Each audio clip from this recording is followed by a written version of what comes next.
This is Astranox. Today we're showcasing Alencia, so we're gonna be doing Banshee 11. That's gonna be the team I'm gonna be running with. It's gonna be a three-man Alencia, of course, Angelic, Montmorancy, and Seaside Bellona. I will swap Seaside Bellona for champion Zerato as well, which is actually more reliable. So let me show you the stats on Alencia real quick. So I'm gonna be using Daydream Joker, upping her damage a bit. Effectiveness, you should aim for 55% is definitely how much you want in PVE, but since she has, you know, Mind's Eye buff that gives 30%, I will sort of like rely on that for the rest. And to be honest, like, we don't need to rely on dispelling in Banshee 11. It's not like Angelic Hunt, so it's not so bad. I opted for speed boots to get, more turns, so I can have a higher uptime on the defense buff, as well as just dealing more damage overall. So you could definitely go with the health percentage boots on the main stat. And there's different ways to build her. I'm going to be running her on counter HP. And I like it. I put her in the front line. 40% chance that the AI in PvE attacks the frontliner. In PvP it doesn't work though, so keep that in mind. But that's definitely where you want to put her if she has a counter set. Unfortunately, she cannot trigger trample when she counter attacks, so she's gonna use skill 1 and trample will not connect. You know, it's not gonna do a combo. So that's unfortunate, but still, it's a very powerful skill. Not only it deals damage, and you can potentially have defense down being applied and then trample afterward. So that's good. The damage is getting boosted, but also you've got that -1 turn cooldown for skill 3. And it's only on a 4-turn cooldown after getting that skill enhanced to +3. So very powerful, and it's allowing you to have a higher uptime on the defense buff, which allows you to sustain your team much more easily. So the rest of my team, it's gonna be, well, we'll have Seaside Bellona. She's +15. I use her for in PvP. That's her boots. I'll show my gear at the end of the video. Just talking real quick about my stats. Well, we're gonna have champion Zerato. I did stick Daydream Joker on him to increase his damage. If he was, let's say, like soloing, you know, I would have Illis Valen in Angelic Hunt, or let's say I would have, it's not reliable to have him solo in Banshee with Chatty. I tried it and I prefer to 3-man, and you don't lose much XP really if you do it this way. And we're gonna have, of course, Angelic Montmorancy. He is +15, by the way. Angelic Montmorancy with, 200% effect resistance with her own memory imprint, and decent speed, survival is all good. Rod of Amaryllis allowing her to sustain the team better. So let's get in there here. Banshee 11, and we're gonna start off with we'll start off with Seaside Bellona. Like I said, it's not as reliable as champion Zerato, but I want to showcase Seaside Bellona first because she is easier to obtain, of course, than champion Zerato. Well, that is if you did summon for her during her limited banner. Now I have speed boots on Alencia, and I prefer that in PvE. Even in PvP, I'm gonna have to test her again using speed boots. So counter HP is doing good. I would probably go counter immunity for PvP, but I'm using too many immunity sets across my other heroes. I might swap it up and check how it goes, but yeah. So what she can bring to your team in Banshee 11? Well, she's got the constant defense downs, right, with the skill 1. 75% chance to trigger that, you know, for 1 turn. Since you're not going to be soul burning skill 1, because this is an auto run, and you pretty much want to auto your Hunt 11 runs, or you're going to lose your mind, right? So yeah, the fact that she counters, applies defense down when she does counter, the fact that she brings defense buff, it relieves pressure off of your healer, much easier to sustain your team, allowing you to have much worse gear if you do have defense buff, you know, helping your team. So that's very good. She should be placed in the front line, so 40% chance that the AI attacks the front line instead of other heroes. If there's a constant stream of AoE attacks, area damage coming your way, then it's gonna allow you to have a good uptime on the Mind's Eye buff, which is very cool. It cannot be dispelled, by the way.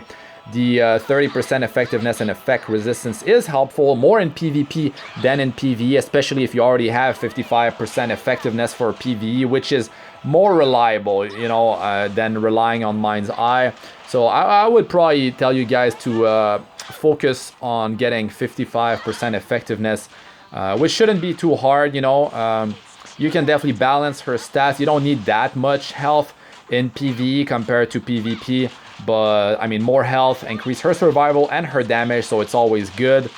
You could sacrifice some health for getting more crit damage for sure, and more speed, of course. If the more often she goes, the higher the uptime on the defense buff, and the more dispelling will be happening. Of course, dispelling is nothing too helpful here, but I mean, if we're talking other areas of the game, Angelic Hunt, Abyss, Raid, PvP, be it Arena, Guild Wars, Real-Time Arena, World Arena, like all that, definitely super helpful in there. So yeah, and a hero that can be used in multiple areas of the game, so that's a major plus for her. And I mean, her damage is nothing insane, like right now, barely 2k, but there's no defense down being applied. There's Daydream Joker, but Banshee only has 60,000 HP, so I could have gone with like a different route, different artifact for her. I'm just testing her with Daydream Joker because it's easily obtainable. I'm not gonna be sticking like a 5-star artifact on her. So you've got Angelic Montmorancy, you've got Alencia, you can get her, you can pity for her. So there's that. Seaside Bellona, there's a pretty high chance you guys have her. If you don't have her, well, there's different ways to build your team. Initially, you might be going for a 4-man setup, and then you could transition into a 3-man setup. I would say that 3-manning Hunt 11 is a major deal to, if you want to have 6-star heroes quite easily. Getting experience on your fodder in here is very easy. I mean, here, any Hunt 11, it allows you to get experience very fast, very easily, and you can just have fodders being leveled here, and you can get, you know, new fodders in your unrecorded history or in adventure.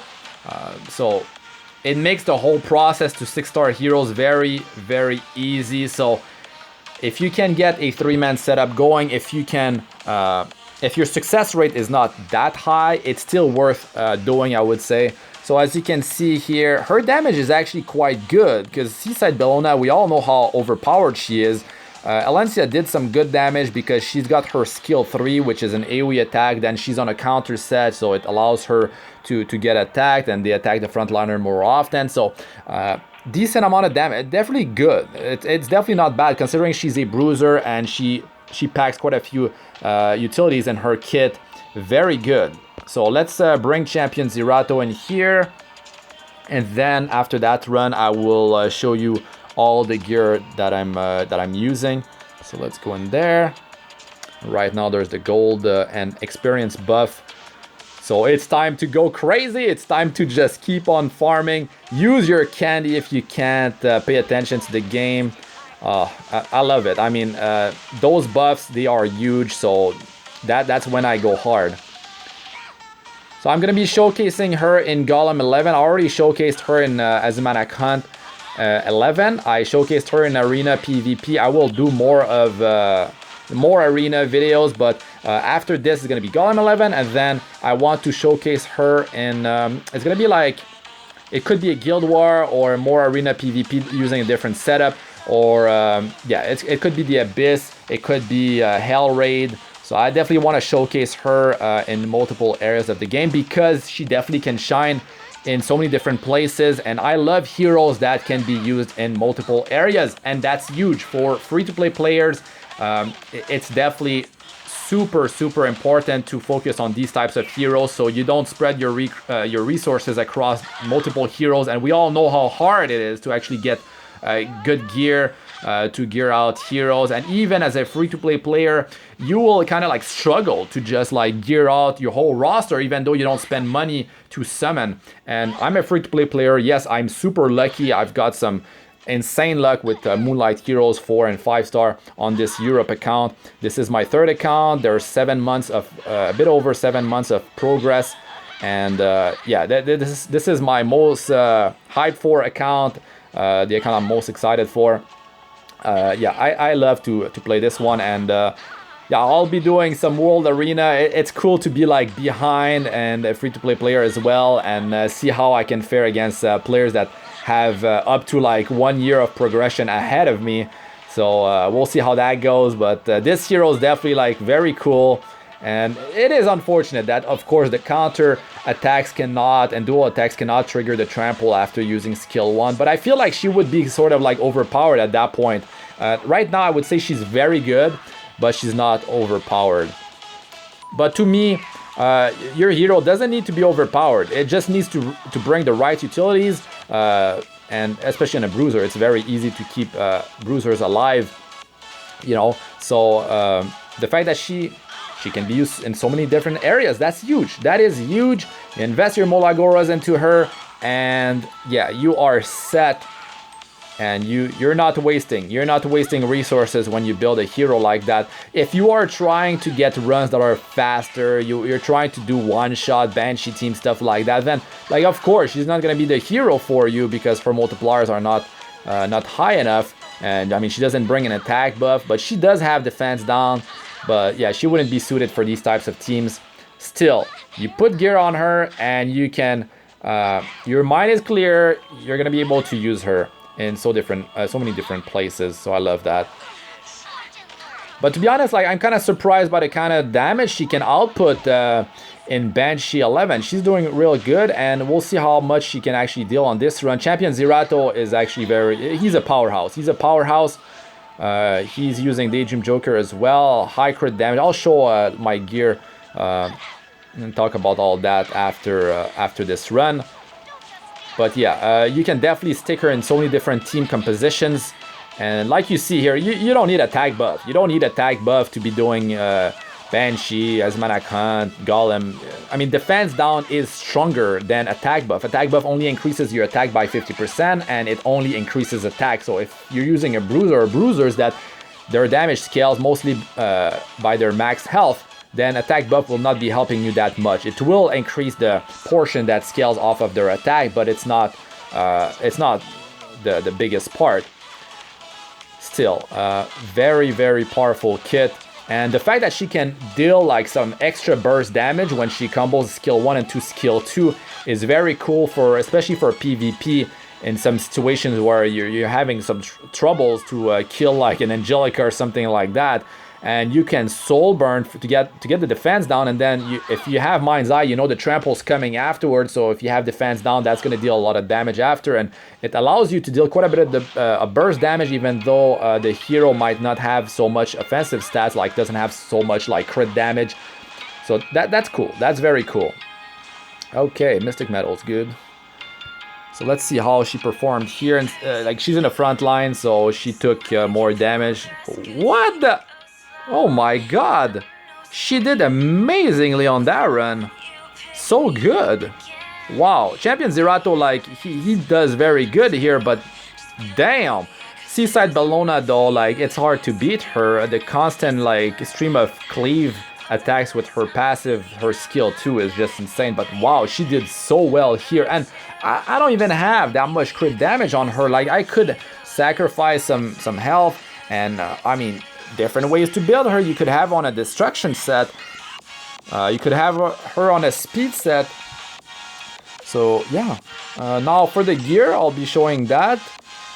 Seaside Bellona, she is built for PvP, so I don't have speed boots on her. I'm using attack percentage boots, so it increases the passive damage out of her from her skill 2. Rosa Hargana increases the attack when she does use the passive skill 2, because it's not actually her turn. So it's actually very powerful. If you don't have her her limited artifact, the Rain Guard drink thing, then yeah. And also, if I had that artifact, I would just like scale her attack much higher, and I could have more survival on her and don't have to worry on to stack crit and crit damage, because it doesn't, like, Rain Guard drink doesn't crit, right? So she would be more suited for a PvP build with more survival like that. And I could have more effectiveness as well if I had that. Anyways, let's move on here. Champion Zerato. You know, I've been using Chatty Artifact on him. If I was doing like Banshee with a team that, you know, doesn't have that much damage, let's say, but I would use that. But Daydream Joker, like, she only has 60%, 60,000 HP, so Daydream Joker is not actually that helpful.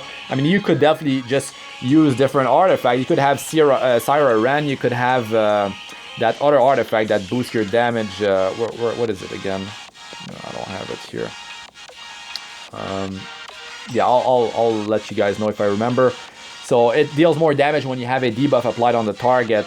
So next in line, did I show his gear actually? But he's on lifesteal, allowing him to have some sustain.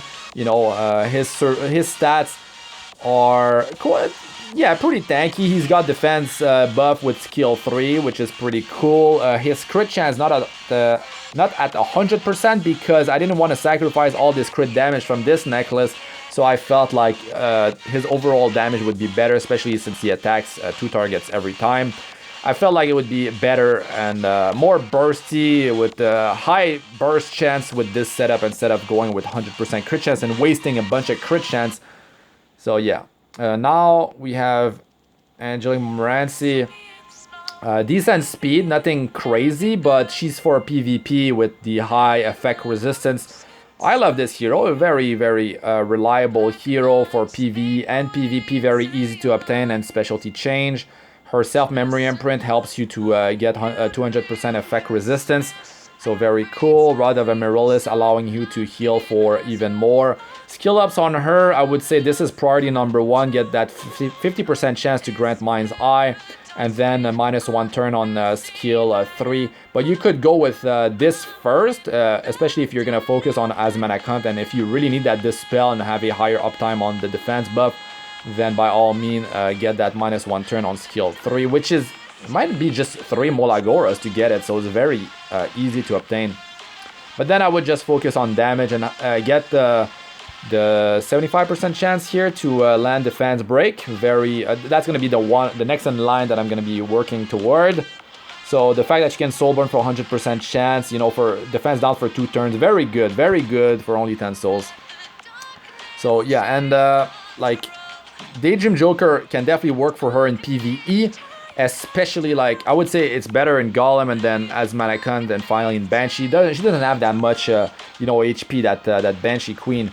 But in terms of artifacts that you can use, like I talked about Champion Zerato, well, that artifact Caladra would do much better for you in Banshee. In PvP, I mean, there's different ways to go about it, but this is about PvE.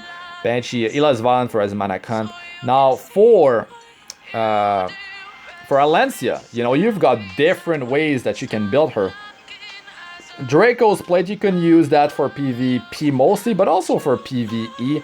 Durando can be used. Yeah, that one is actually very powerful. Alencia Wrath, you can use that in long battles in PvE and rely on the crit chance buff. You know, even at +15, that will allow you to get 30% crit chance, up to 40% crit chance when this stacks up. Very, very powerful artifact because it doesn't reset. You will keep the crit chance and you can rely upon that crit chance, and you don't have to get 100% chance crit chance on your character sheet. You can just roll with like 70%.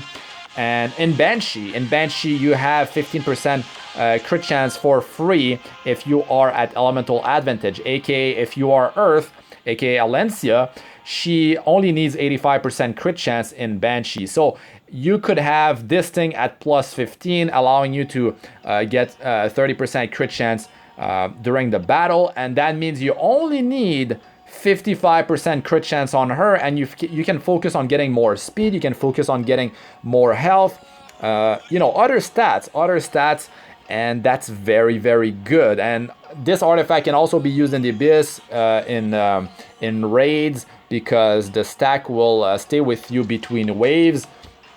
And even if it's a boss battle, you will stack this thing up. So that's very powerful. And you get quite a bit of health out of this thing as well. So even at +15, definitely a solid artifact. You could use, I mean, you could go Sigret side with lifesteal set and go crazy with her, or Sigret side on a counter set. Durandal more suited for PvP, I would say, with decent speed. You could potentially cut in, apply defense buff on your team, and dispel them before their next damage dealer goes, allowing you to potentially just survive their burst. Uberius's Tooth could work with a counter set because, I mean, single target attack, it wouldn't work with her skill 3, but if you want that extra burst, especially a trample ace, if you have Mind's Eye and you Soul Burn, you apply defense down in PvP, and you do skill 1 and 2 skill 2 with Uberius's Tooth, this could be pretty good. But this thing scales based on attack, and she doesn't have that much to begin with. If you do have a bit of attack on your gear or a decent amount, you could rely on this thing for extra burst, so you can keep that in mind, I would say. Junkyard Dog doesn't have so much attack base, so the burn wouldn't hit for so much. But yeah, you could definitely use like L's Fist, Hell Cutter, Strike Gauntlet more for PvP, Crimson Seed for PvP as well. So yeah, different routes, to different ways to build her. But yeah, Daydream Joker is definitely very solid for PvE, especially the higher their health. Abyss, especially super high amount of HP that they have. You could even use Prophetic Candlestick if you want to have more dispels happening, especially if you are taking a lot of AoE damage. Stick her in the front line, more chance for her to be attacked. You could even use Prophetic Candlestick early on. Even in Golem, there's a lot of AoE damage coming your way. Anyways, that's it for different ways to build her. I talked enough about artifact. That's not a build guide, but still, I'm sure it did help some of you guys out there. So that's going to be it for this one, guys. Thanks for watching. I'm Astranox. Like, comment, and subscribe for more. Press the bell icon if you'd like to be notified whenever I release a new video. And check out my other videos. They should be showing up on the screen now. I got best starter guides with fast progression and tips if you are in early to mid game. Or even if you're late game, if you haven't seen that, a lot of tips in there. I have arena gameplay videos, Guild War PvP videos, got a real-time arena, world arena. I got guys tips and how-tos. I got Abyss Floor 62 plus, a lot of videos, over 500 videos for Epic 7, and I'm not ready to stop. I'm just gonna keep on making videos because I love this game. Playing 3 accounts, I'm crazy like that. I'm free to play, and yeah, I'm doing really good because I spend a lot of time and I'm doing the right choices. So yeah, that's really it for this one. Good luck with all you do. Peace out for now.